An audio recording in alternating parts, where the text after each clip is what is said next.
Sejam todos muito bem-vindos a mais um episódio do Conversas Terapêuticas. Se você não está inscrito no canal, por favor, se inscreva, curta, comente e compartilhe, porque isso ajuda e muito o canal a chegar para pessoas que estejam precisando conhecer histórias que nós contamos aqui. Histórias de superação, de inspiração, histórias não só tristes, mas muito boas e alegres também, porque elas se transformam no meio do caminho. Vou apresentar para vocês hoje uma história muito legal. Eu gosto muito dessa história, que é de uma grande amiga minha, amiga que a internet me deu, e que a gente vem acompanhando a vida uma da outra há muito tempo, e eu sou a fã número um dela, porque ela é a mulher mais empreendedora que você vai conhecer nessa internet. Eu falo para ela que ela vende até geladeira no Polo Norte. Essa pessoa é a Fabi. Fabi, muitíssimo obrigado por você ter aceitado participar aqui do canal. Obrigada mesmo, seja muito bem-vinda e conta para nós aí a sua história de superação. Tudo bem? Boa noite. Primeiro, obrigada pelo convite. É uma honra estar aqui. Como você mesmo disse, a gente acompanha a história uma da outra há bastante tempo. E você sempre me diz isso mesmo, que eu vendo qualquer coisa. Mas sempre foi assim, desde criança. Eu sempre gostei de vender e nunca tive vergonha de vender. A maioria das pessoas fala que tem vergonha, eu nunca tive. Eu cresci numa cidade bem pequenininha, no interior do Ceará. Perdi meus pais muito cedo. Eu tinha 13 anos de idade quando eu os perdi, e eu fui criada numa comunidade católica com uma tia freira, né. Eu fui separada dos meus irmãos, éramos 3, e quando os nossos pais faleceram, cada um ficou com uma parte da família. Então, eu fiquei com a minha tia que era freira, um dos meus irmãos ficou com a avó e o outro ficou com a tia. E assim a gente foi, sendo criado. Só que eu não podia morar com ela. Porque ela morava num colégio de freiras, eu não podia morar com ela, então eu morava num pensionato, onde eu dormia e durante o dia eu ficava com ela lá no colégio, fazia minhas refeições. E desde os 13 anos eu pagava, né, para a moça do pensionato para poder usar a cozinha dela para fazer brigadeiro e eu levava para vender na escola. Então eu levava o brigadeiro para vender na escola para poder comprar minhas coisas e não ter que ficar pedindo para minha tia qualquer coisa que eu tivesse que comprar, né, um lanche ou qualquer coisa assim, já que eu não tinha mais ninguém para pedir, então eu tinha que pedir para ela. Mas eu tinha vergonha de pedir, porque eu sabia que ela também não tinha. Ela é franciscana, então ela fez voto de pobreza e ela também não tinha. Eh, então eu comecei a empreender muito cedo vendendo brigadeiro. E entrei na universidade com 16 anos, eu tenho 3 formações, sou formada em educação física, sou formada em tecnologia de alimentos e em gastronomia. E foi vendendo brigadeiro mesmo, brigadeiro, bolo de pote, e assim eu fiz minhas faculdades. E o meu primeiro emprego, me fez ir para Fortaleza, né, que é a capital do Ceará. Eu fui para Fortaleza trabalhar, e foi lá que eu conheci o Circo du Soleil. Eu fiz um teste, passei, comecei a trabalhar no Circo du Soleil lá em Fortaleza mesmo, na primeira vez que eles vieram para o Brasil, e comecei a trabalhar lá na cozinha, como auxiliar de cozinha. Trabalhei durante muitos anos, viajei por todos os lugares que você possa imaginar, e foi lá que eu conheci meu marido, casei, tive meu primeiro e meu segundo filho. Depois que meu segundo filho nasceu, a gente decidiu que estava bom de rodar, porque eu queria que os meninos tivessem uma referência de casa, uma referência de cidade, coisa que eu não tive, então eu queria que eles tivessem. E aí a gente resolveu ser a família tradicional que a gente é hoje, no sentido de ter um lugar mesmo, né, nosso para morar. Eh, Voltamos para São Paulo, de onde é o meu marido, e ele recebeu uma proposta de trabalho aqui para o Nordeste, a gente veio, porque eu sou daqui e queria muito ficar perto da minha tia, que já estava idosa. Nós viemos para cá, um pouco antes da pandemia, e minha tia mora comigo hoje, tem 94 anos, tem Alzheimer, e eu moro com meu marido e os meus 3 filhos. Quando a gente veio para cá, a pandemia chegou logo depois, e o meu empreendimento, que eram lanchonetes, eu tinha algumas lanchonetes na cidade, fechou. Então, eu precisei me reinventar de novo, porque tinha que trabalhar, não tinha como ficar sem fazer. E aí foi que eu comecei a trabalhar com a internet, foi onde a internet apareceu para mim como uma válvula de escape para ansiedade e depressão e também para financeira.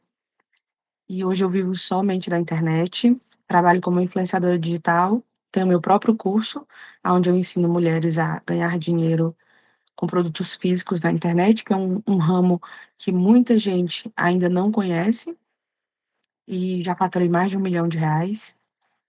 E é isso.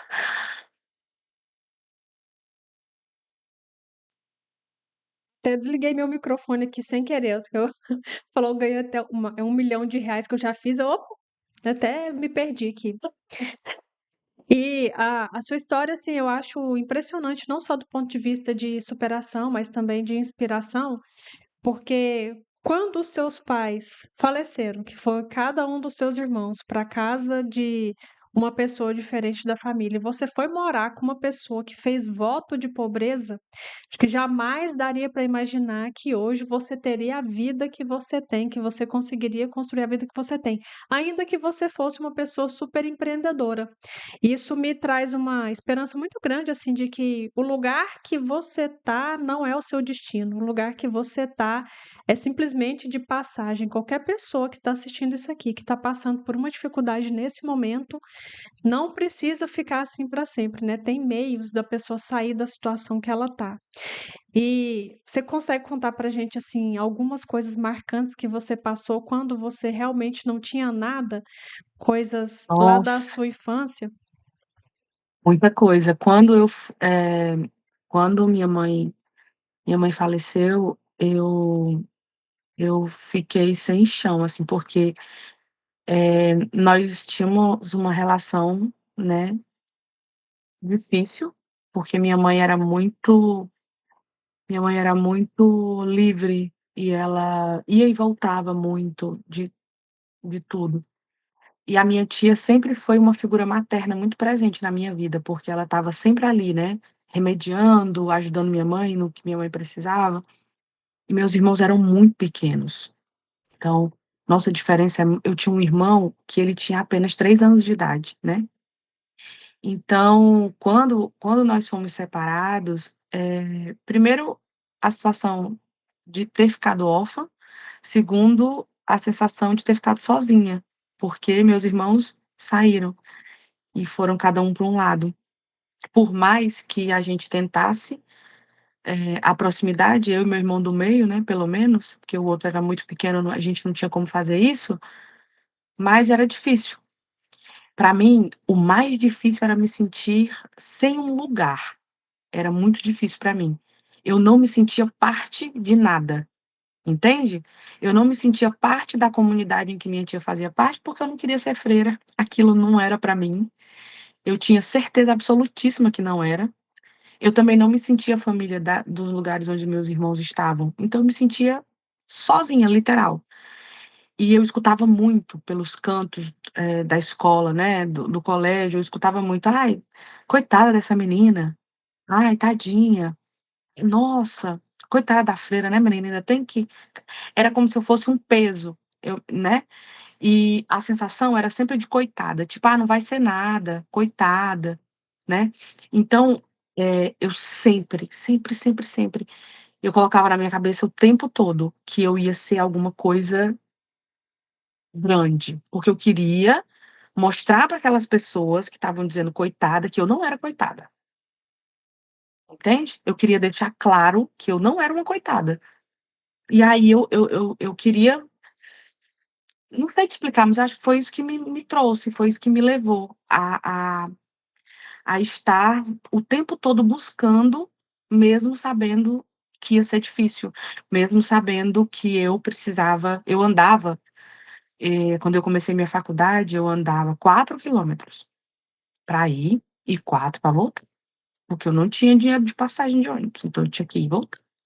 E quando eu voltava, eu tinha que limpar a cozinha toda da moça do pensionato, porque o acordo era que eu só usava o fogão dela se eu deixasse a cozinha limpa. Então, eu chegava, depois de passar o dia na faculdade, que minha faculdade era integral, que era de educação física, então eu tinha aula de manhã e à tarde. Eu chegava, ia limpar a cozinha dela, depois ia produzir meus brigadeiros para depois poder dormir. E eu falo que nessa época, eu falo muito isso para os meus filhos, eu digo: "Eu só tinha uma cama e 2 gavetas", porque era o que a gente tinha no pensionato, era a cama e 2 gavetas, tudo que eu tinha cabia naquelas 2 gavetas, mais nada. E e eu queria e eu sonhava que aquilo ia ser completamente diferente para mim. E quando eu comecei a trabalhar, quando eu ganhei o meu primeiro dinheiro, eu comprei todinho de roupa. Eu fui para uma loja de roupa e eu comprei um monte de roupa, mas assim, era roupa de gente jovem, porque eu nunca tive. Eu tinha que usar o que minha tia gostava e o que ela me dava. E ela era filha, né, muito mais velha do que eu, então ela me dava o quê? Vestido longo, coisa sem graça, assim, não porque ela queria, mas pelo que era o que ela entendia, né. E aí eu comprei short jeans, top. Menina, as roupas eram laranja, rosa, pink, era tipo assim, hoje eu me pergunto: "Jesus, como que eu tinha coragem de sair com aquela roupa, meu Deus?". Mas eu achava o máximo, tipo, eu estar usando algo que tinha comprado, que eu que tinha escolhido, né. Então assim, fiquei sem nem R$1 no bolso, mas gastei o dinheiro todo, que eu fui lá, comprei tudo de roupa. E é isso, eu acho que foram tantas fases, tantas, mas todas elas eram assim, eu entendia o que é que eu tinha que fazer, que era e mesmo que eu estivesse sozinha, eu tinha que buscar alguma coisa que fosse maior, porque uma hora a minha família chegava. Eu sempre tinha esse pensamento, que uma hora a minha família chegava. E quando eu conheci meu marido, ele tem uma história muito parecida com a minha, muito mesmo. Ele foi criado pela bisavó, a bisavó dele faleceu, ele tinha 12 anos de idade, ele começou a lavar carro em Alphaville, até que um rapaz que, tinha umas lanchonetes, uma rede de lanchonetes em Alphaville, chamou ele para trabalhar, e foi esse rapaz que pagou o primeiro curso profissionalizante para o meu marido, de eletricista, e foi a partir daí que o meu marido foi ter a profissão que ele tem hoje.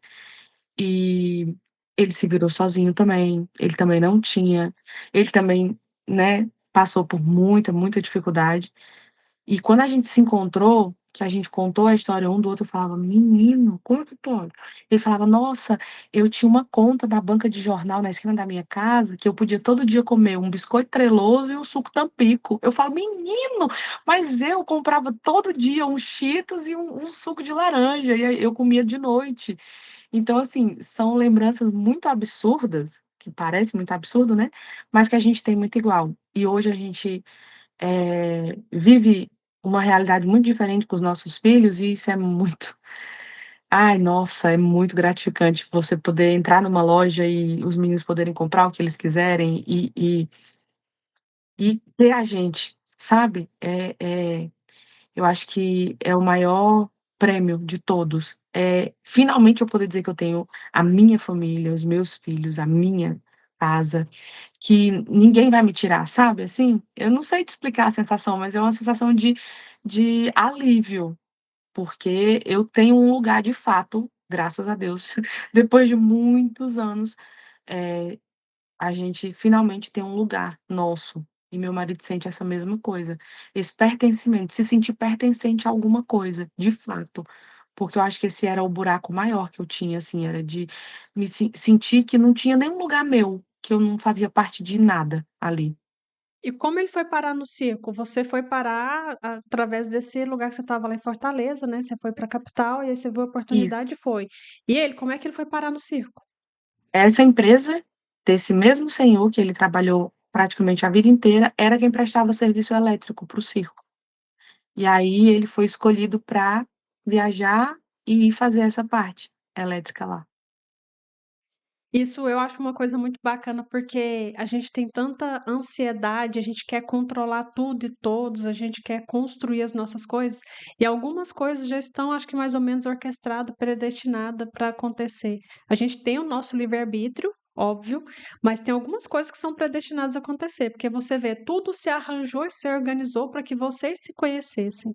E aí, você teve o livre-arbítrio de escolher ficar com ele ou não, mas para vocês se conhecerem estava ali, né, mais ou menos orquestrado, porque você lá em Fortaleza, ele em São Paulo, histórias tão parecidas que fizeram vocês se juntar e criar hoje um lar. E quem for te acompanhar depois lá no Instagram vai ver que você não tem só 2 filhos mais, que você tem mais um, o Theo maravilhoso, um Isso. bebê que chegou e a tia É, um Freira bebê. hoje mora com você. A tia Freira morar com você, que ela que diverte a internet também, né, que ela é super divertida, é um só aquela igual aquela novela, cada mergulho é um flash, né. É a tia É, Freira todo dia. E a história ficou assim, tem o Emerson Ceará, que é um humorista de stand-up, que ele fala assim: "Toda história ruim de viver é boa de contar". Então, você contando a sua história, assim, ficou uma história que é de superação, foi de muito sofrimento durante muito tempo, mas quando você conta hoje, tem um saudosismo, tem aquela sensação de passei por tudo isso e venci, né? Tô aqui agora vivendo o que eu sempre quis, que é ter um lar, ter um lugar fixo, ter a minha própria família, ter o meu dinheiro, ganhar bem, poder proporcionar para o meu filho, para os meus filhos, tudo aquilo que eu não pude um dia. sim, tem mas sabe o quê? Sabe por que que é um saudosismo? Porque, eu vivi muita coisa boa também. Eu acho que não é querendo dar uma de poliana não, sabe, mas eu lembro muito do que foi bom. Eu tento lembrar mesmo só do que foi bom, das pessoas bacanas que passaram, sabe. O que foi ruim já foi, já acabou, passou. E aí teve muita coisa boa, teve muita gente boa, teve muita experiência boa, tem muita coisa bacana, né, e a gente tem que lembrar porque, foi o que eu vivi, né, eu não tenho como ser uma pessoa diferente, porque tudo que eu sou hoje foi construído disso, né, e talvez se eu não tivesse vivido tudo que eu vivi, eu não fosse a Fabiana que eu estou aqui agora. E você falando sobre o meu marido, é engraçado a gente ter se encontrado, eu acredito mesmo que é uma coisa que já esteja orquestrada, e a gente se odiava. Os primeiros encontros não foram interessantes, eu tinha um ranço da cara dele horrível, absurda, e a gente demorou pra ficarmos juntos por isso, porque eu detestava ele e ele me detestava também. Então, os iguais se repelem, né, a gente fala, e a gente se repeliu ali bastante tempo. E numa situação aonde ele me tirou de uma furada, eu disse: "Olha, rapaz, esse menino nem é tão idiota, antipático como eu imaginava, veio aqui me ajudar". E aí foi que eu disse: e as coisas mudaram de e as coisas mudaram de figura, né, e aí a gente também quando a gente se encontrou, não se largou nunca mais, são 17 anos. A gente foi morar junto com uma semana. É, muita gente fala assim: "Ah, gente, você é doido morar com a pessoa, você nem conhece direito e tal", mas gente, quantas histórias a gente vê de pessoas que conviveu 25 anos. Hoje eu mesmo ouvi uma história de uma pessoa que viveu 25 anos com outra e a pessoa foi lá e traiu e deu um golpe financeiro gigante. Então, assim, a pessoa não sabia quem de fato estava do lado dela. Então essa coisa de tempo aí, eu acho que muito mais a nossa leitura de alma sabe diferenciar uma coisa de outra, porque no fundo, lá no fundo, sempre tem um sinalzinho que a gente acaba ignorando. Então, eu tenho um tio e uma tia que eles se conheceram num dia e fugiram juntos no outro dia, ficaram casados Uau! por 28 anos. Ela faleceu, infelizmente, mas ficaram casados, tiveram 2 filhos, e eles se conheceram num dia e fugiram no outro. E o E relacionamento deles era ótimo. minha tia fala que eu sou muito parecida com a minha avó, eu não conheci, porque a minha avó e olha que loucura quando você fala das coincidências. A minha avó, tá, porque a tia Freira ela é minha tia-avó, né, ela era tia da minha mãe. A minha avó morreu do parto da minha mãe, e os irmãos foram separados também. A minha mãe foi pra casa de uma tia, o meu outro tio de outra tia, o meu outro tio de outra tia. Então, a mesma coisa que aconteceu com minha mãe, aconteceu com a gente também, né. A gente teve a mesma experiência, a gente também ficou sem eles e a gente também foi separado. Eh, e minha tia fala que eu sou muito parecida com a minha avó, ela falava: "Nossa, você é muito parecida com a sua avó, você é muito engraçada, e você se joga mesmo, você não tem medo de nada, você é muito parecida com a sua avó". Eu falava: "Nossa, que", e eu escutava, mas eu não a conheci, né. E eu ficava, pensando, porque minha mãe era muito não era uma pessoa muito, né, extrovertida, simpática, não era, ela era muito sisuda, e a minha tia disse que eu era muito parecida com a minha avó. Já o meu marido, ele é uma pessoa bem simpática hoje, mas ele não era não, quando a gente se conheceu. E os meninos são uma mistura de todo mundo. O Arthur é muito parecido com o pai, o Lucas é muito parecido comigo, e eu acho que o Theo vai ser o Arthur também, assim, sisudinho, chatinho, na dele. Ele é bem sério. E na sua infância, porque assim, você conviveu com seus pais durante 13 anos. Eles faleceram juntos, assim, simultaneamente? Eles foram casados até o momento da morte? Como é que foi isso? Como é que era a Hum. rotina de vocês em casa, já que você convivia com uma pessoa sisuda e você totalmente extrovertida? Eu quero entender, assim, como é que foi essa construção da infância, já que a infância é tão importante para nossa construção de personalidade, de tudo que a gente vai ser É, na vida adulta. na verdade, os meus pais o meu pai, eu quase não conheci, eu perdi cedo. E a minha mãe, ela casou com outra pessoa que era o pai dos meus irmãos, e eu vivia com eles, né. E era a pessoa que eu conheci como pai também, porque nós vivíamos juntos. Ele morreu primeiro, o marido dela, que é uma morte bem, gente, chega a ser, assim, ridículo, a morte dele foi ridícula. Ele morreu de uma queda de bicicleta. Então, tipo assim, ele estava indo comprar cigarros, ele fumava, ele estava indo comprar cigarros e ele passava por uma calçada que era alta. E ele subiu na bicicleta nessa calçada e foi comprar o cigarro. Comprou o cigarro, não tinha o cigarro que ele fumava, ele comprou outro, de outra marca. Quando ele fumou, ele ficou meio tonto, porque eu sou ex-fumante, então posso garantir que quando você troca a marca, você realmente dá uma tonturinha ali. E ele foi com a bicicleta. E aí ele caiu, bateu a cabeça, teve um traumatismo craniano e morreu 2 dias depois. Caramba! É, e aí depois disso, minha mãe nunca mais foi a mesma pessoa. Eh Ela nunca foi uma pessoa muito extrovertida, mas depois disso ela ficou mais amarga, mais triste, mais desorientada, assim. Não era bom. Minha tia tomava mais conta da gente do que ela. Ela era professora na escola das freiras, e a gente passava mesmo mais o dia lá do que em casa com ela, e quando a gente ficava com ela, era mais assim, a gente fazia mais coisas do que ela, sabe?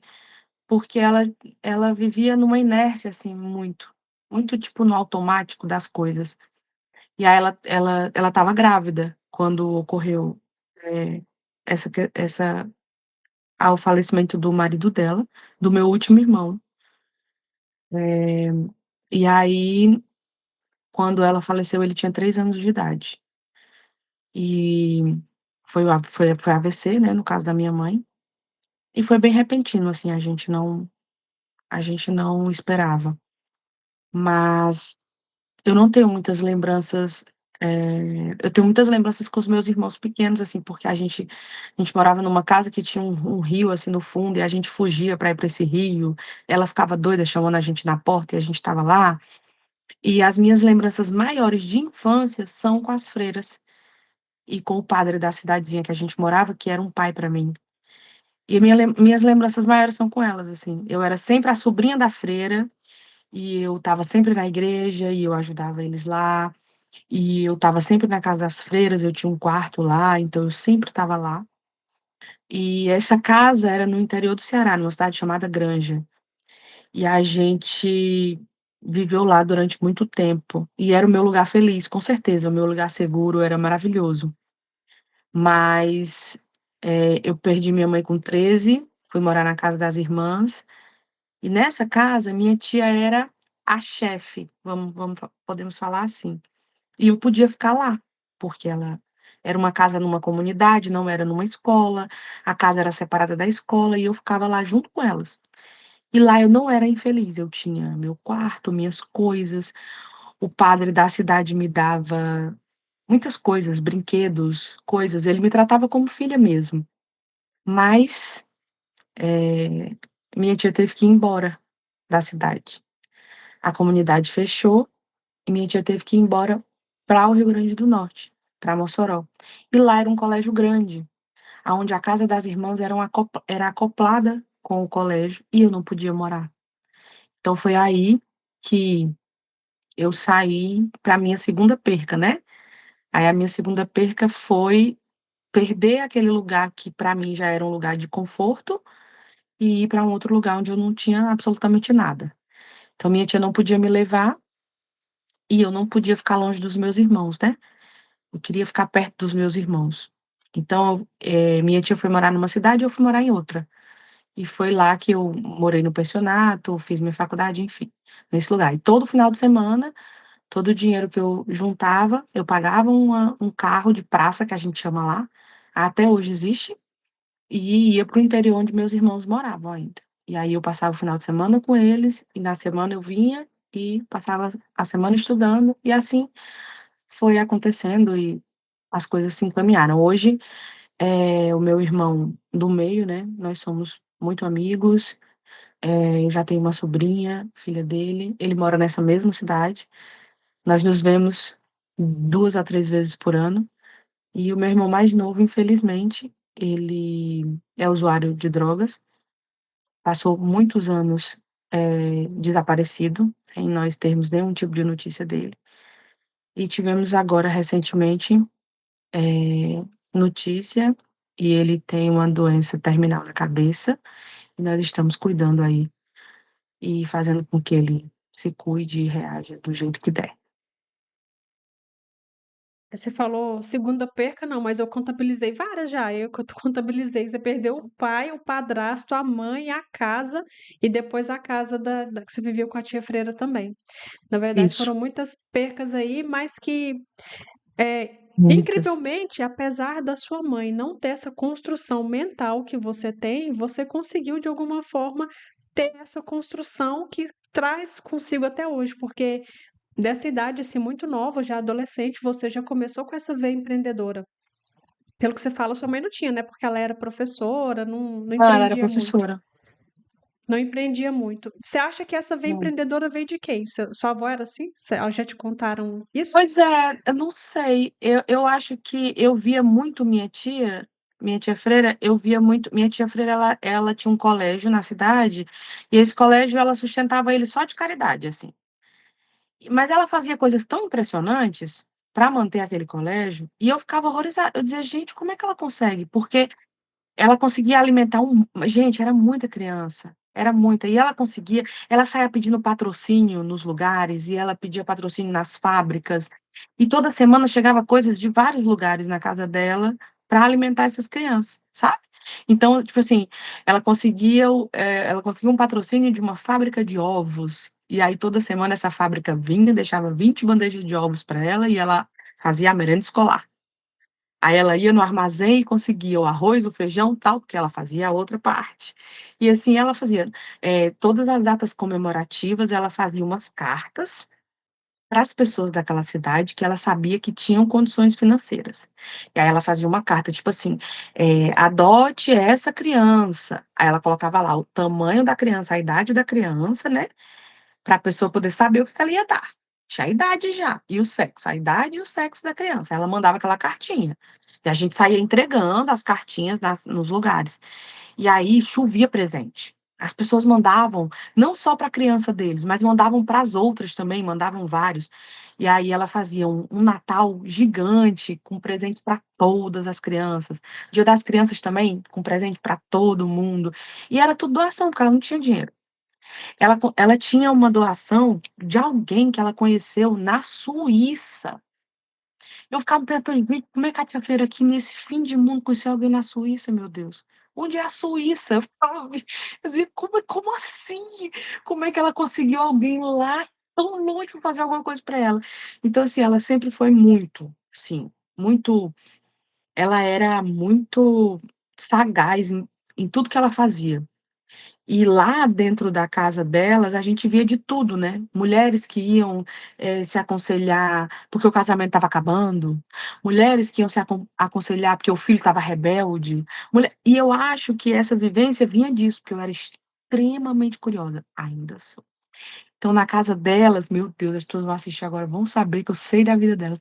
Na casa delas tinha uma capela, e as casas antigas, elas tinham quartos e portas entre os quartos, assim, tinham portas, assim, no meio, né. Quando chegava alguém com problema, minha filha, meu ouvido, ó, eu já ia pra porta. Ficava lá. Escutava a história inteira, ficava me corroendo depois que eu não podia contar nada para ela que eu sabia, para perguntar o final ou então o que que foi que aconteceu, né, mas eu sabia da história, então era muita eu era muitas histórias, e eu escutava e eu absorvia muita coisa. Eu acredito que muito do que eu aprendi e muito do que eu entendi, do que eu tinha que fazer, veio disso, sabe, dessas vivências, de ver ela se virando para fazer o que ela precisava fazer. Eu acredito que vem muito daí. Ah, com toda certeza, foi uma excelente influência, né. E Sim, eu queria saber do circo também, porque, assim, é super curioso, a gente não tem chance todos os dias de conversar com uma pessoa que trabalhou no circo, ainda mais o Cirque du Soleil, né, que é uma coisa que é uma magia que encanta todo mundo, realmente a as coisas que eles fazem lá é fantástico, assim. Você tem coisa para contar de lá, curiosidades, assim, que a menina, gente não acha por muitas, aí? Então conta pra nós muita coisas, coisa. segredos, assim, que a gente não vê por aí. É, lá no circo a gente tem primeiro, a gente não mora nas tendas, né. Quando você fala assim: "Fugi com o circo, fui embora com o circo". "Nossa, você morava lá no" não, a gente não morava. E existia hierarquia por nível de trabalho. A gente brincava assim, ó, o peão, eles davam uma ajudinha de custo e a gente alugava uma casa no lugar que a gente chegasse. Então, eles só chamavam para ir com eles quem se destacava. Então, por exemplo, eu entrei em Fortaleza para trabalhar apenas lá, né, e aí eu me destaquei no trabalho, eles te convidam. "Você quer ir para a próxima cidade?" Os contratos até então são temporários, de cidade para cidade. Aí a cidade seguinte era Recife. Lá eu não tinha ajuda, eu tinha que ir com o salário que eu recebia, me virando. Você chegava lá, você alugava um lugar para você ficar o tempo que o circo estivesse ali. E aí era que era legal. Porque a gente ia todos os followers, que era o nome que eles nos davam, a gente se juntava, amor. Então era tipo um Big Brother, entendeu? A gente alugava casas enormes e era muito legal. A gente fazia várias festas, era muito interessante. A gente adorava e a gente tinha gente de todo canto que você imaginar dentro dessas casas. E a gente ficava íntimo em 3 dias. Em uma semana, nós éramos melhores amigos. Por isso que quando eu vejo aquele povo no Big Brother chorando, com o outro saindo, eu digo: "É real isso, gente. Eu vivi isso, gente". Você convive com aquele povo mudando de canto, você jura que você já é, ó, é um negócio impressionante. Então eles dão toda a estrutura de alimentação, a gente tem alimentação lá dentro, e as vans que levam e trazem, e esse lugar aonde a gente vive, né, a ajuda de custo para alugar o lugar. Depois que você é contratado, com um contrato mais longo, aí você tem hotel, você fica já no hotel. E foi aí que eu e o Anderson fomos morar junto com uma semana. Por quê? Porque ele já tinha o contrato longo e eu, então ele já tinha o hotel e eu não. Então eu disse: "Por que que eu vou ficar dividindo uma casa com 300 pessoas se eu posso ir para um hotel com esse rapaz? Eu vou ali para hotel com ele, né". Aí pronto, né, então a gente foi morar junto, porque a partir daquele momento que a gente foi morar junto, a gente tinha um hotel os 2 e eu fui. Aí já foi E era empreendedora, empreendedora no claro, casamento. e aí a gente já foi morar junto nisso. Eu trabalhei no espetáculo Quidam, trabalhei no Varecai, foram vários espetáculos no Corteu. E a cada turnê, o espetáculo mudava, né. Eles ficam, por um tempo determinado, em torno de 1 ano e meio, em cada país, porque você roda o país todo mesmo, né. Então vinha para o Brasil, Fortaleza, Recife, Salvador, Brasília. Infelizmente para o Nordeste só vieram uma vez, é porque era para eu entrar, né, aí veio para o Nordeste. Depois não veio mais, porque não deu certo. Porque o nordestino pensava assim: "Por que que eu vou pagar 300, né, R$ 400 no ingresso se tem o cirquinho aqui da". Pra você ter uma ideia, em Fortaleza, preciso contar essa porque é muito engraçada. O circo ficava na Praia do Futuro, e era uma a tenda é linda demais, é uma tenda muito grandiosa, assim. Pra você ter uma ideia, são 2 restaurantes, uma sorveteria, uma loja e a ilha, né, o picadeiro, que cabe em torno de 2.000 pessoas. É muito grande. E aí era aquela estrutura gigantesca, assim, uau, Circo do Soleil. E a gente ficava na porta esperando as pessoas chegar, mas não vinha, não tinha público. Meu amor, era coisa pouquíssima gente aqui. De repente, você olhava para o lado assim, ó, uma barraca de praia, O cara colocou uma tenda, Roberta, você visse a tenda, filha, olha, buraco não tinha não, normal, tá os rombos. A tenda velha, velha, velha. O homem botou o quê? Circo do Seu Léo. Meu Minha irmã, Deus. um circo do Seu Léo com aqueles palhaços capenga, aquelas arquibancadas de madeira velha, não, a molesta, pipado. Mas era gente. Eu dizia: "Gente, vamos pra ali que tá melhor, que a gente tá aqui fazendo o quê? Tem ninguém aqui, gente". E os artistas lá dentro se apresentando para 20, 30, 40, 50 pessoas, e o circo do Seu Léo com, tipo, 200, lotado, e a gente sozinho lá dentro. E eles se apresentavam, não importa. Se tivesse uma pessoa, eles se apresentavam para uma pessoa. Até porque para eles era indiferente, porque eles, sempre vieram com patrocínio, né.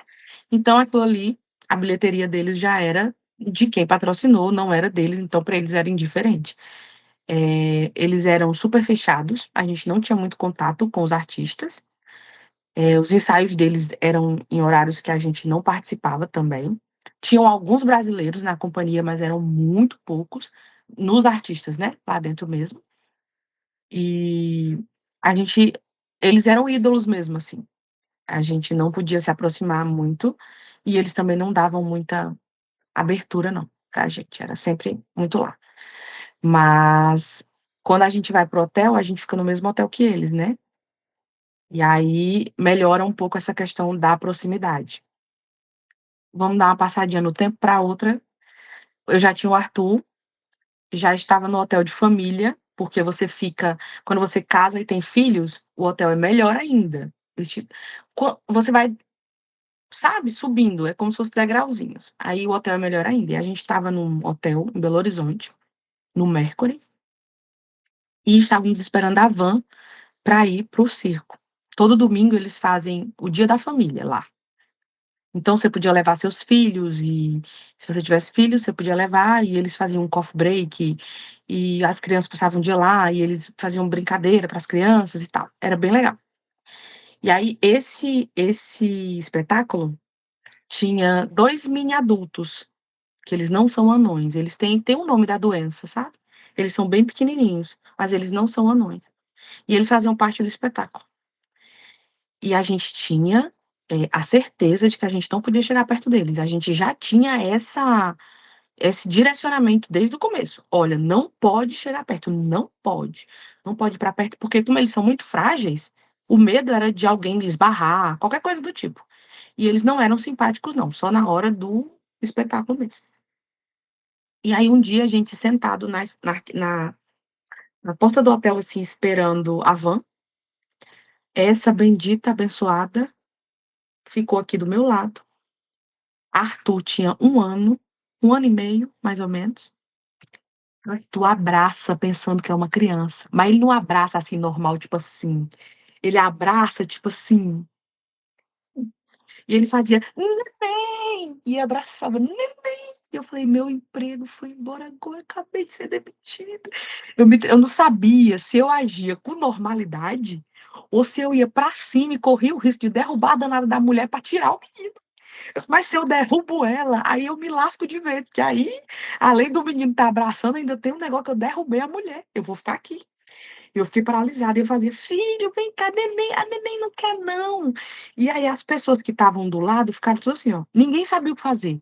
Ninguém sabia se tirava o menino, se fazia ninguém. E ele fazia assim: "Ah, que lindo", aí que ele abraçava mesmo a danada da véia, que era uma véia, sabe, dizia: "Que neném", e abraçando. E aí uma amiga minha, graças a Deus, aquela abençoada chegou, e ela era amiga da criatura. "Vem Arthurzinho", tirou o Arthur de perto e a gente foi. Eu não fui mais, querida, que eu não tinha mais família nenhuma ali pra mim, que eu não estava doida de entrar naquela van. Voltei com o Arthur pra dentro do hotel, liguei pra Anderson, falei: "Anderson, tá no circo?" Ele disse: "Tô". "Pois, cuidado que eu acho que tua carta de demissão chega já já". Ele disse: "O que foi?" O Arthur abraçou a véia pequena, e a gente se lascou agora. Ele quase derruba a mulher, abraçou e fez de tudo, beijou, fez carinho antes. Minha nossa senhora. E Ai, qual foi a meu reação Deus. dela?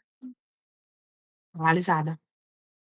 Ela não fazia nada, ela não ria, ela não tentava sair, ela não fazia nada, só ficou dura lá. E o menino, tome carinho, e a véia dura. E todo mundo dura ao redor, porque sabia que ela não era dos agrado, né. E aí eu disse: "Anderson, te prepare, né, que vai certeza, a gente vai ser penalizado, não tenho dúvida disso aí não, não vai dar". Graças a Deus ela não fez reclamação, ela não acho que ela entendeu que realmente era uma criança, que realmente achou que ela era outra criança, sabe. E aí ela não fez a gente passou os últimos 15 dias, assim, desesperado. Menina, eu dizia: "É hoje que chega. Oh, meu Deus". O Arthur sumi com o Arthur do circo, não levava ele mais não. Eu disse: "Não, ele vai mais não. Até o povo se esquecer disso aqui que aconteceu, ele não vai mais não". E era muito divertido. A gente viajava muito, ficava 45 dias em cada cidade, e depois a gente ia para a cidade seguinte, e assim ia acontecendo. Ficava 1 ano e meio em cada espetáculo, depois o espetáculo trocava, e aí você podia ou não ser convidada para fazer o espetáculo seguinte. Nos intervalos, a gente voltava para São Paulo, porque a empresa que trazia o circo era de São Paulo, então a gente Uhum. voltava para São Paulo e ficava aguardando a turnê seguinte vir para saber se a gente ia ser convidada ou não e de onde que a gente ia partir, né, de onde que seria o ponto aonde a gente ia se encaixar. Basicamente era assim que funcionava. E vocês ficaram quanto tempo no circo? Nós ficamos muito, porque nós fizemos 4 turnês, as turnês eram em torno de 1 ano e meio, cada uma, a gente ficou 7 anos, mais ou menos. E aí, como chegou o empreendimento na internet? Porque os seus vídeos viralizam muito, né, sempre com muito bom humor, mas também recheado de conhecimento e de oportunidade de negócio para as pessoas que estão passando aquilo que você passou, porque quando começou a pandemia que você começou na internet, você já viu uma oportunidade de monetizar, de ganhar dinheiro, ou foi por um acaso? Como é que isso aconteceu? Porque quando eu cheguei no seu Instagram era mato. E aí, de repente, eu olhei um dia de curiosidade, eu fui ver, tinha mais de 600.000 seguidores, falei: "Ah, como é que isso pulou assim?" Eu nem percebi, como é que foi isso? Pois é, não, eu não comecei, pensando no financeiro não, comecei pensando na minha saúde mental, porque no início da pandemia eu fiquei com os meninos, né, no apartamento, na época a gente morava no apartamento, e minha tia veio. E aí ela veio comigo para ficar 1 semana e ela não voltou não, são 5 anos que ela tá aqui comigo. E na época a gente não tinha o diagnóstico do Alzheimer não. E ela gente, era bem difícil a política, né, com os meninos e ela, todo mundo trancado dentro de um apartamento, e eu disse: "Meu Deus, o que a gente faz?". E aí, eu conversando com uma amiga minha, uma vizinha, ela falou assim: "Fabi, cara, tu podia fazer essas coisas aí da internet. Tu é tão engraçado". Eu dizia: "Tu é doido? Eu não vou aparecer aqui, não sei nem fazer isso". "Não, mas mostra as coisas da tua casa. Todo mundo tá querendo o celular agora, todo mundo tá presente de casa, só pode usar o celular mesmo". E aí eu fiquei, né, eu disse: "É". Aí comecei na época estava surgindo esses Instagrams de dona de casa, de casinha, o pessoal gostava de ver o pessoal limpando e tal. Falei: "Olha, isso aqui eu faço todo dia, né, acho que eu vou fazer, né, vai que alguém se alguém seguir". Eu pensava, sabe em quê? Nos recebidos. Falava: "Se alguém seguir, vai que eu ganho alguma coisa, alguém manda alguma coisa aqui pra casa, né, um negócio". Menina, eu me lembro do meu primeiro, tenho foto até. Eu: "Será que alguém manda algum negócio, um trem aqui pra casa?". Aí eu gravava, não mostrava meu rosto, mostrava só o bucho. Era só daqui pra baixo. Tinha um balcão no apartamento, assim, da cozinha, eu botava os trecos lá que eu ia mostrar, as misturinha, os trem tudo, e eu mostrava só dali pra baixo. Eu mostrava meu rosto, não, era raro mostrar meu rosto. E aí um belo dia, eu estava lá fazendo a limpeza, a higienização dos alimentos, que a gente lavava tudo, né, o as embalagens. E eu estava lá lavando, e aí eu tirei uma foto e coloquei na internet. Eu imaginei que eu ia fazer tudo na minha vida, menos lavar um pacote de arroz para poder depois cozinhar o danado do arroz. Uma coisa mais ou menos desse tipo aí. E eu fazendo uma cara bem bizarra, segurando o diabo do pacote de arroz com uma esponja. E aí, quando eu vi, tinha eu dormi com, sei lá, 300 pessoas e acordei com 10.000. Eu disse: "Gente, o que é isso? Que". Aí eu me apavorei, eu falei: "O que que eu faço agora?", né, o povo querendo lá falar comigo, querendo me ver, e eu dizia que ei, não sabia muito bem o que fazer. E aí foi aonde eu vi uma oportunidade de ganhar dinheiro. A partir daí eu entendi que eu podia ganhar dinheiro, e eu comecei a estudar marketing digital, né. Eu acordei com 10.000 seguidores, eu fui procurar um curso no mesmo dia. Eu queria entender o que é que eu fazia com aquelas pessoas, ficar ali fazendo graça com aquelas pessoas, eu precisava entender o que que eu podia fazer. E aí eu comecei a fazer os cursos, comecei a ir entendendo sobre o assunto, e os recebidos foram chegando e eu achando mais menina, eu recebi um bolo, parecia assim que eu estava ganhando R$ 10.000. Achava o e meu marido falava assim: "Rapaz, não é que isso tá dando certo mesmo? Olha, eu ganhando bolo, amostra grátis de sabão, mulher, amostra grátis de sabão, desinfetante", chegava tanto treco lá em casa, minha filha, dinheiro que era bom não chegava não, agora recebido era demais. Lanche, menina, a gente só comia, o povo achava que a gente precisava de comer, eu acho, era comida que era beleza. E eu fazia eu mostrava e tudo mais. E aí o número de pessoas foi chegando, né, foi aumentando, e eu entendi, como fazer e como ganhar. E aí comecei a fazer as vendas que eu faço até hoje, e as coisas foram melhorando. E quando eu engravidei do Theo, que foi uma gravidez inesperada, desejada, mas inesperada, eu comecei a mostrar a realidade da gestante dentro daquela minha loucura, e aí eu viralizei de novo. E aí foi quando eu saí, sei lá, de cento e poucos mil seguidores para 700.000, assim, muito rápido. É, então foi rápido mesmo, não fui eu que mosquei no tempo não, né, Não, foi porque muito rápido mesmo, eu pisquei e falei: "Que é isso? O que que aconteceu nesse lugar aqui?".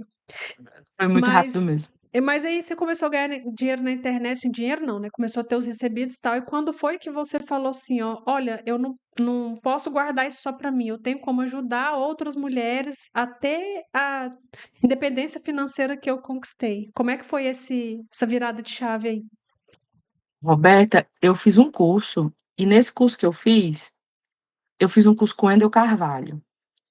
E nesse curso que eu fiz com ele, ele falou assim: "No final do curso vocês vão ter que ter um produto digital". Eu não sabia nem o que era um produto digital. Eu disse: "Rapaz, já me po". E eu fazia o quê na internet? Eu falava de limpeza de casa, eu falava de rotina, eu falava de filho, eu falei: "Produto digital tem que ser alguma coisa dessa, né". E aí eu criei um e-book, aonde nesse e-book eu criei uma tabela, aonde elas iam fazer ali a rotina da semana, e tinha também todas as minhas receitas. Receita de para tirar mancha, minhas misturinhas, né, tudo dentro desse e-book. E aí eu falei: "Eu vou vender esse e-book, e eu vou vender esse e-book a R$ 10, baratinho, todo mundo vai poder comprar. E eu vou dizer para as pessoas que quem comprar vai ter um encontro comigo. Eu vou falar com essa pessoa meia hora, e eu vou tirar a dúvida dela, né, se ela, né, tiver uma dúvida de como é que faz uma misturinha, um negócio, eu vou ensinar ela". Ah, você tem E eu formação em pensava química também, né, esse adendo, você não sim, tem uma formação em química? tenho formação em química. E aí, porque tecnologia de alimentos e química eu fiz juntos, é um curso técnico e um curso universitário. E aí eu disse assim: "Vai comprar umas 20 pessoas, né, um negócio assim, R$ 200, faço em 3 dias, eu falo com essa mulherada, tá ótimo. Ganhar R$ 200, 3 dias de trabalho, menino, tá muito bom". E foi isso. Criei esse e-book e aprendi a colocar na plataforma para vender. E no final do curso eu disse: "Agora vocês vão". Menina, o e-book era no Canva, o fundo verde com as letras amarela, mulher, pelo amor de Deus, não tinha capa. Olhe, se tu visse esse e-book, Roberto, tu dizia: "Fabiana do céu, não acredito que tu vendeu isso não". E o e-book era horrível, menino, como era horrível. E aí era dicas para manter sua casa limpa e organizada, era o nome do e-book. E aí eu falei para o Wendel, falei: "Ok, vou vender meu e-book, né, vou vender". Fui lá no Instagram, fiquei mais ou menos uma semana gravando os vídeos de limpeza da minha casa, gravei os vídeos de limpeza, de rotina, não sei o que, tudinho. E aí eu falei, nos meus stories, né: "Olha, tô vendendo, se você quer sua casa organizada, limpa, tá, não sei o quê, meu e-book é só R$ 10 e quem comprar vai ter meia hora comigo". Amiga, eu vendi mais de 300. Como é que você arrumou Eu meia hora para tinha todo mundo? eu tinha mais ou menos uns 11.000 seguidores, 12.000 por aí. Eu vendi mais de 300 e-book, mas eu vendi só essa vez mesmo. Eu não vendi mais não. E o medo, como é que eu falava com 300 pessoas, minha irmã? E eu tinha que falar, que se eu não falasse era propaganda enganosa, como é que eu ia dizer que eu ia falar que se eu não falasse? Minha filha foi chamada de vídeo amuado, viu. Eu não tinha mais língua nem assunto. E o povo e é assim, era um monte de recém-casado, mulher. "Como é que eu limpo tal coisa?" Eu: "É assim que você limpa, tira a mancha, não sei o quê, desse jeito", e pronto. E assim eu falei com as 300 pessoas, eu levei bem um mês, mas falei com as 300 pessoas e nunca mais eu vendi esse e-book, pelo amor de Deus, porque o medo de falar com mais gente era muito grande. E aí, a minha virada de chave foi essa, como que eu, que não sabia nada, consegui criar um produto digital, consegui vender, e vendi uma quantidade enorme, fiz um dinheiro. Eu disse: "Gente, como assim? Isso aqui é isso aqui, não, alguma coisa eu tenho que eu preciso resolver esse problema", que na época não tinha essa história do afiliado de produto físico, né, como hoje tem, que é muito mais prático. Na época era só produto digital, então e estava começando, então para as pessoas era tudo muito novo. Era uma sensação de que iria fazer algo que talvez não fosse, real ou talvez não acontecesse. Ou que E tinha aí que eu ter um comecei a me conhecimento aprofun específico, né, tem que ser especialista em alguma coisa. sim, é. E enfim, depois desse e-book de terrível da casa, vieram os meus outros produtos, né, que daí foram os cursos de marketing digital, mas eu demorei bastante tempo para chegar no meu próprio produto. Eu vendia produtos de terceiros, eu trabalhava como afiliada, vendia o produto deles, até eu realmente me sentir capaz, né, depois de muitos cursos e tudo mais, me sentir capaz de ensinar. Mas e aí, você começou a ensinar, você foi criou um curso, uma mentoria, como é que funciona? É, eu primeiro eu tenho os 2, né, eu tenho a mentoria e tenho o curso, mas eu criei o curso, né, e o meu curso ele é um curso básico, porque o meu público é um público básico, é um público de mulheres e 90% delas são mães e donas de casa ou trabalham na CLT, mas sem vontade de trabalhar, porque não querem deixar os filhos, com alguém, né. Então é um público que ou não sabe muito sobre a internet ou não tem tempo, porque trabalha na CLT, chega em casa, cuida da família e tem os filhos. Então o meu treinamento ele é voltado apenas para a venda de produtos físicos, eu foco nos produtos físicos. Por quê? Porque o produto físico ele existe, ele é real, eu estou pegando nisso aqui. Então é mais fácil de eu comprar isso aqui, porque eu sei que ele é palpável, do que eu comprar uma coisa que não é. Né. Então hoje em dia eu falo muito isso para as minhas alunas, eu digo: "Hoje em dia todo mundo compra da internet, não compra de você porque não sabe o que você está vendendo, que no dia que souber que você está vendendo vai comprar de você". Então, eu comecei a ensinar as meninas a trabalhar com isso, e a vender produtos na Shopee, na Magazine Luiza, na Amazon. Hoje é muito raro a loja que não tem afiliados. Hoje essas multimarcas como C&A, Cacau Show, todas Loctane, todas elas têm afiliação. E você pode vender o produto delas e ganhar dinheiro. Eu tenho uma aluna, e o mais legal é que não tem limite de lugar aonde você pode estar. Eu tenho 2 histórias de superação muito bacana de 2 alunas minhas, uma ela é aqui do interior do Rio Grande do Norte, uma cidade muito pequena, aonde as pessoas não sabem mexer com a internet. E ela falava assim para mim: "Onde que eu vou vender isso? O povo aqui da minha cidade não confia nisso não, como que eles vão comprar na internet?" Eu falei: "Minha filha, te reinventa. Você precisa ir para um lugar onde as pessoas te vejam e comprem de você". Ela pegou uma mesinha dessas de plástico, colocou na praça, porque no interior, meu amor, a gente se encontra na praça. A gente roda a praça, a gente come ali o velho cachorro-quente, assiste a missa, depois a gente vem pra ali. É na praça, faz caminhada, né, usa aquela academiazinha ali, os meninos brinca e briga, tudo no mesmo lugar. E aí ela colocou uma mesa, fez uma camiseta com a logomarca da Magazine Luiza, levou o computador e sentou lá. O povo passava e dizia: "O que é isso?" Chegava: "Mulher, o que tá fazendo aí?" "Agora eu sou vendedora da Magazine Luiza. O que você precisar, você fala comigo que eu compro pra você, e se tiver entrega na cidade vizinha, que é em Caicó, se tiver entrega eu vou buscar." Minha filha, ela vive disso hoje. Ela vende, as pessoas vão lá, ela ajuda as pessoas a comprar, e ela leva o produto pra pessoa ainda. E ela só vive disso. Outra é da Itália, ela fazia faxina na Itália. E ela falava: "Fabi, o meu filho é autista, eu não quero mais ficar fazendo faxina, porque é muito cansativo, eu queria ficar mais em casa com ele, tudo". Não entendia nada. Olha, para ela conseguir comprar o meu curso, eu fiquei uma semana conversando com ela e com a mãe dela que estava aqui no Brasil, para a mãe dela tentar e fazer, porque elas não tinham conhecimento de comprar mesmo pela internet, sabe? O simples fato de clicar no link e comprar, elas não sabiam. E ela começou a fazer o curso, aprendeu, começou a revender. Hoje ela revende na Amazon Itália, ela revende na Amazon Estados Unidos e ela vive de revender produtos por lá. Então, não tem fronteira, não tem lugar, não tem idade. A internet está aí para isso, para fazer com que a gente tire bom proveito dela, que não seja só ficar ouvindo besteira, né, e assistindo aqueles vídeos rápidos que as pessoas assistem sem nem mesmo saber o que elas estão assistindo, de tão rápido que está sendo. A gente precisa tirar proveito disso, e o proveito é você conseguir, tirar uma renda mesmo, e tira sim.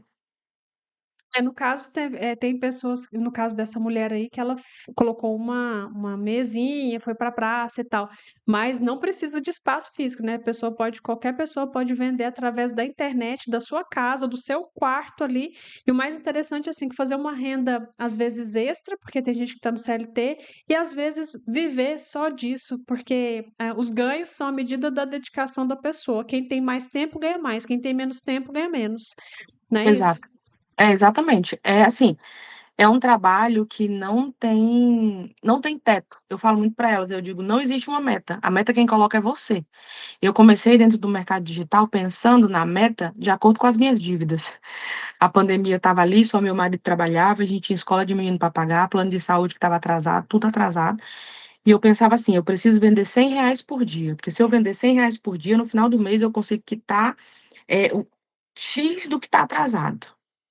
E aí eu trabalhava incansavelmente, eu falava com a quantidade de pessoas que fossem necessárias para que eu vendesse os R$ 100 por dia.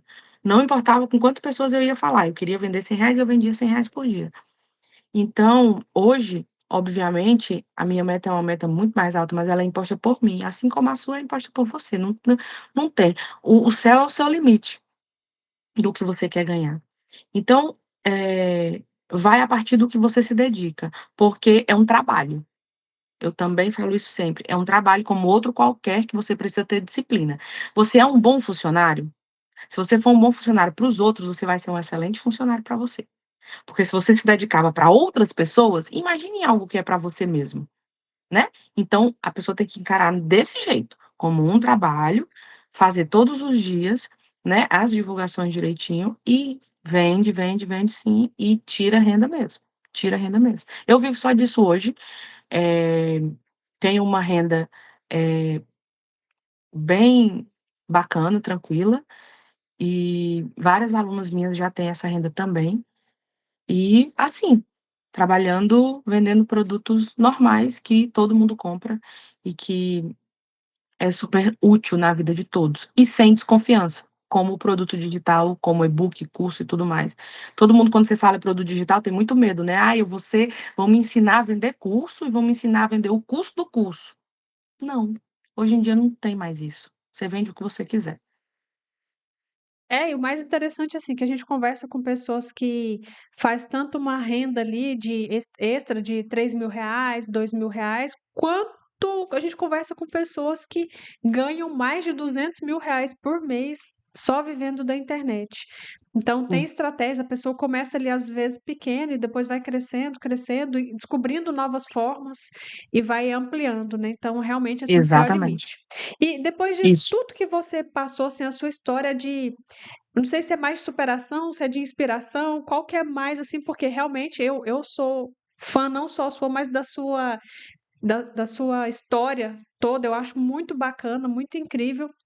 E o que que você pode falar, assim, que foi a maior lição que você aprendeu, que você fala assim: "Olha, essa lição aí define a minha vida"? Uau!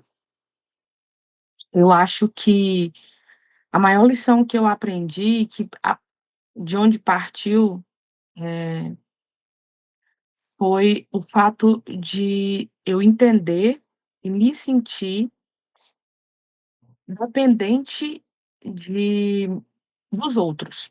Como é que eu vou dizer isso? Eu morava no pensionato e eu tinha que limpar a cozinha para fazer meus brigadeiros, né. Se eu não fizesse meus brigadeiros, eu não teria o dinheiro, se eu não tivesse o dinheiro eu não comia. Então, assim, eu dependia 100% mesmo de uma pessoa. Parece brincadeira o que eu vou dizer assim, mas eu ficava me imaginando lá no filme da Cinderela, sabe? Tipo, eu ficava pensando assim: "Nossa, eu tô aqui limpando o fogão essa hora e fazendo para pegar isso aqui e ir fazer brigadeiro, se no outro dia eu tenho que vender e tudo mais". Tinha dia que eu não vendia, tinha dia que eu vendia tudo, tinha dia que eu chegava em casa de noite e eu ia ali para o biscoito mesmo com suco, que era o que dava para comprar. E quando eu parava ali naquele momento, eu sempre, assim, eu tinha essa consciência de tipo: "Eu não posso confiar em ninguém, eu tô sozinha, eu preciso resolver minha vida a partir eu preciso resolver minha vida, quem precisa resolver minha vida sou eu". Mas eu não tinha maturidade suficiente, né, então eu era muito nova, não tinha maturidade suficiente. E até hoje eu penso isso. Essa lição, ela veio para me fazer me impulsionar, mas ela veio também para transformar essa Fabiana no que eu sou, no sentido de até hoje eu tenho esse intuito de me virar sozinha, de fazer sozinha, de não ter essa dependência das pessoas. Então eu acho que foi a maior lição que eu tirei na minha vida, no maior momento de dificuldade que eu passei também, que é o de você não ter comida, porque você precisa comer. Então, só sabe quem ficou sem comer alguma vez na vida, não tem como você explicar isso para quem nunca passou. E você olhar para um lado, olhar para o outro, pensar: "O que é que eu faço?", é muito difícil. Então, eu tinha 13 anos de idade, 14 anos de idade, e eu tinha na frente do pensionato que eu morava, tinha uma banca de jornal. Nessa banca de jornal tinha um senhor, e eu falei assim: "Eu preciso arrumar um jeito de não ficar com fome, independente de eu vender os brigadeiros ou não vender os brigadeiros". E eu fui lá na banca. E aí era um tiozinho, eu falei assim: "Olha, vem cá, e se ajudar aqui na banca, em vender alguma coisa assim, o que o que é que eu ganhava?". Aí ele disse: "Não, eu não tenho condições não de pagar uma funcionária não". E aí era ele conversando comigo e eu olhando para a banca pensando assim: "O que é que pode ter de comida aqui que eu posso dizer para ele: 'Não, mas se você me der isso, eu já trabalho, já tá de boa'". E aí eu disse: "Não, mas ó, menino, tem olha". Aí eu já fui vendo, né, os biscoitos, tinha biscoito, tinha refrigerante, tinha salgadinho, eu falei: "Dá pra mim aqui já, tá bom". Eu era adolescente, né, tava ótimo. E aí eu conversei com ele, eu disse: "Se eu vier te ajudar a abrir e a fechar, colocar os jornais, as coisas tudo aqui pra fora, eu coloco tudo aqui pra fora, eu te ajudo tudo mais, de manhã e de noite pra abrir e fechar. Aí eu quero um lanche de manhã e um lanche de noite, dava certo?". "Um lanche?", eu dizia: "É". Biscoito, salgadinho, tampico, refrigerante, essas coisas. Eu abro uma conta aí, tu vai me dando e eu vou comendo, não tem problema nenhum. Poxa, é só isso? Beleza. E aí eu já tinha então café da manhã e jantar se eu quisesse. Eu ia lá, ajudava ele a abrir e fechar a banca e eu tinha lá o café da manhã e o jantar. Não era saudável, mas matava minha fome e estava tudo certo. Então, na hora da sua dificuldade, na maior dificuldade que você passa, naquele momento ali você não enxerga, você você não vê uma saída, mas se você, olhar ao seu redor, sempre tem um jeito de resolver. Eu falo isso para os meus filhos direto, eu digo: "Sempre tem um jeito de resolver". Se você não há problema que não tenha solução, não há.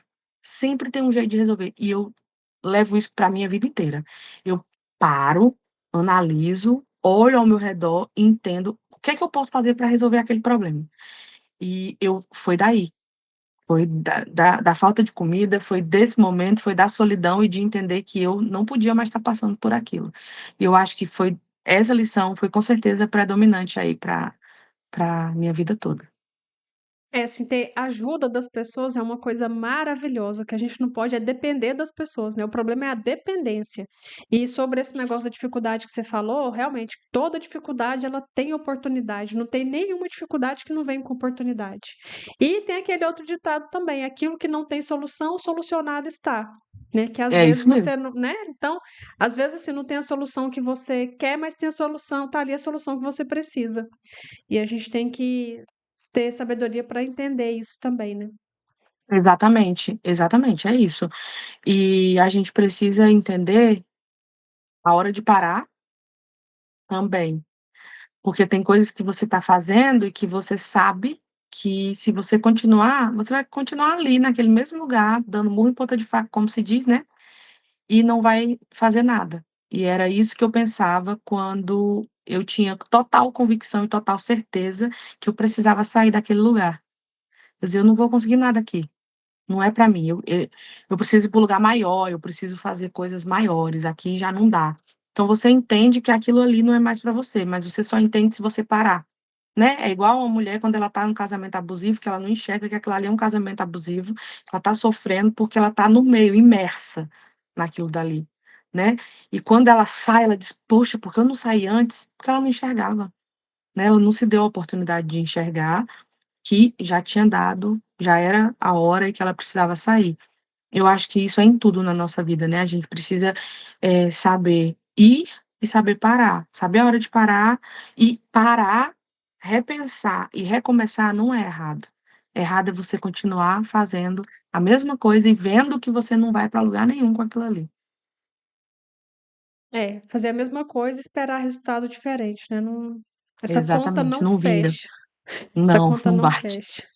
não fecha. Eh, Fabi, eu acho que você já contribuiu muito para nós aqui, porque se depender de mim a gente ficava aqui a noite inteira, o nosso assunto nunca tem fim, nunca acaba. E eu acho que você é uma contribuição para o mundo, assim, né, seguir você no Instagram, eu acho que contribui muito para a vida de todo mundo que te acompanha, eu tenho total certeza disso. Tem sempre uma lição ali, tem sempre muito bom humor, né, a gente se diverte muito com seus vídeos. Quando eu penso que não, você consegue se superar no outro vídeo, é muito engraçado te seguir, é muito legal, você anima o dia de qualquer pessoa. E eu quero te agradecer muito por ter estado aqui, por dar a sua contribuição. Todo convite doido que eu te faço, você aceita. Obrigada mesmo, obrigada pela sua amizade também. E eu fico, assim, com o podcast, eu tô muito feliz de ver que quando eu vou buscar histórias de superação, de inspiração, a maioria das pessoas eu já conhecia antes. Então, assim, eu conheço tanta gente incrível, né? E eu fico muito feliz por isso, porque eu conheço realmente muita gente bacana. Isso é ótimo, muito bom. E eu que agradeço, né. Eu vim assim: "Fabi, conta sua história de superação". Tipo assim, mas que história? Eu tenho mesmo o que falar, né. Eu vim porque eu confio em você e sabia que você ia conduzir aí da melhor maneira possível, mas é sempre bom estar com você. Você faz parte uma parte bem, bacana da minha história, me ajudou muito também em várias situações. E da forma que eu posso, eu tento levar a maternidade para outras mulheres de uma forma mais leve, porque hoje a gente tem uma solidão materna muito grande, a gente tem mães depressivas, a gente tem mães passando por situações muito difíceis, por solidão mesmo, porque elas não têm com quem conversar, elas não têm com quem dividir. É muito pesada a maternidade, né, a gente carrega nos ombros muita responsabilidade, e isso nos transforma. Junto com isso vem os hormônios, junto com isso vem o cansaço, junto com isso vem as noites mal dormidas que fazem a gente às vezes até delirar, né, a gente delira sem acordada, sabendo que a gente não pode adoecer, que a gente não pode estar cansada, porque a gente tem pessoas que dependem totalmente da gente. Então, o meu intuito é fazer com que a maternidade seja mais leve e com que a gente possa reclamar, a gente possa rir, a gente possa extravasar e deixar claro que nós somos seres humanos antes de sermos mães e nos priorizarmos, porque alguém tem que cuidar de quem cuida, e somos nós mesmas. Porque se a gente não fizer por nós, a gente não consegue fazer por quem a gente ama. E é isso, o meu intuito dentro da internet hoje é transformar essas mulheres, fazer com que elas entendam o papel delas, que é extremamente importante, e que elas entendam também que elas precisam, né, sair desse ciclo de cansaço, de tristeza. Se você for ver os números, a quantidade de mães depressivas é uma coisa, assim, absurda. Muitas delas não têm nenhum conhecimento do que elas estão passando no sentido da depressão, né, acham que estão tristes porque estão cansadas e na verdade não é isso, elas precisam de tratamento.